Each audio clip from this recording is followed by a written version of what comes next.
Hello, in this video I'm going to show you how to complete and submit an assignment in Google Docs.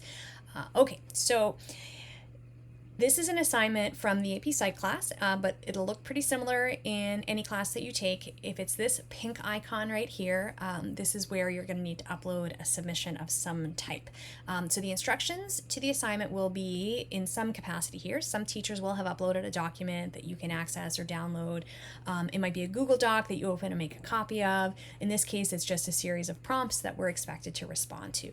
And you can see here that I have the option to add a submission, and you can see down here that no submissions have been made from me yet, and of course because I haven't submitted, it hasn't been graded. You'll also see the time you have left before this submission is due. Okay, so you're going to want to go to your Google Drive and go to the folder for this course. So in this case, this is my AP Psych course, and if you need information on how to create this folder, make sure you review the previous video.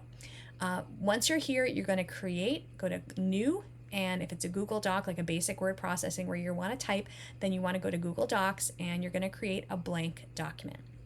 Once you have opened that blank document, it's probably going to show up as an untitled document. That's the default, but you can of course change that anytime. You're going to want to make sure that you're labeling it appropriately so that the teacher knows what it is, but also so you know what the assignment is later on when you're looking through your files. So I would go and copy the name, and then I would take that up here and I would paste it. Free response question, social psychology. And feel free to change the naming convention to whatever fits your method of organizing your files. But this is a really easy way to make sure you've got everything where you can find it later. Now, here are the responses that you have to, or the items that you have to respond to. So one option would be to copy the instructions and to paste them, and then you can start composing your response down here. This year, our teachers are using a tool called Brisk, which is really neat. It allows them to take an existing document or resource and then create all sorts of really cool instructional materials from that. It also helps them draft some feedback. It helps them assess your work according to some standards. And it also has the nice advantage of being able to very quickly assess the student composition of a document, which means we can spot if anything's being copied and pasted. We can spot if maybe something is coming in from an outside source like an AI tool, and keeping in mind, of course, that the goal here is that the work that you're submitting is 100% your own, so that your teacher can give you real useful feedback on your learning and your understanding of the concepts. And so anytime shortcuts are taken, that process is compromised. And so this tool is just a way of helping us kind of make sure we know what we're looking at, and we know which parts are produced by the students and which maybe not, so we can spot where you might need a little bit of extra help. So the main lesson here is always do your own work, always compose your own answers, because that's the only thing we want to see. We don't want to see anything generated by something else.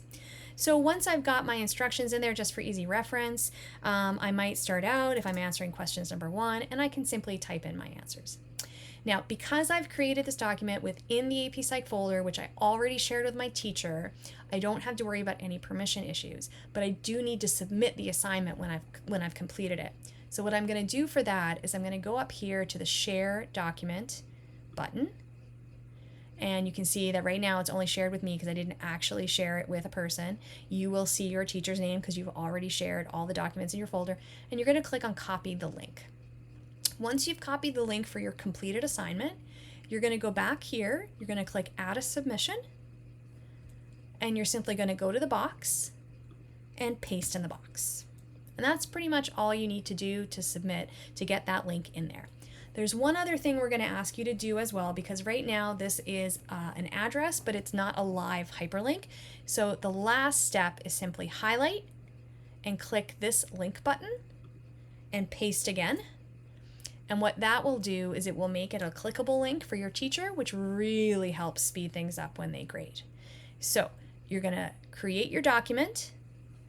You're going to hit share. Once you've finished, hit share, copy the link, go back to your assignment, click add a submission, paste the link, then click on the link button and paste the link again, and then you'll have a really nice highlighted link. And that's all there is to it.